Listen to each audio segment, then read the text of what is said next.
ఇర్మియా గ్రంథము 18వ అధ్యాయము 6వ వచనము. జిగటమన్ను కుమ్మరి చేతిలో ఉన్నట్టుగా మీరు నా చేతిలో ఉన్నారు. హలో ఫ్రెండ్స్, దేవుడు నిజంగా మాట్లాడతాడు. ఎలానో తెలుసా? ఇది వినండి. ఒక స్త్రీ తన కురూపాన్ని బట్టి దేవుణ్ణి ఇలాగ ప్రశ్నించేది. సృష్టిలో అన్నిటినీ అందంగా చేసిన మీరు నన్ను ఇంత అందహీనంగా ఎందుకు చేశారు అని. అప్పుడు ఆయన, నీ తల్లి గర్భమందు నిన్ను నిర్మించిన వాడను నేనే. వంటి మీద కుమ్మరివానికి అధికారము లేదా? ఓ మనుషుడా, దేవునికి ఎదురు చెప్పుటకు నీవెవడవు?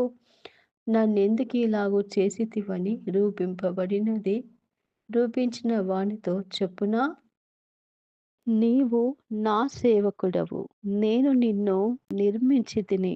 నేను నిన్ను మరచిపోజాలను అని ఆయన మహిమ కొరకే అలాగు చేశారని ఆయన స్పష్టంగా తన వాక్యము ద్వారా వివరించారు. దేవుడి నామానికి మహిమ కలుగును గాక.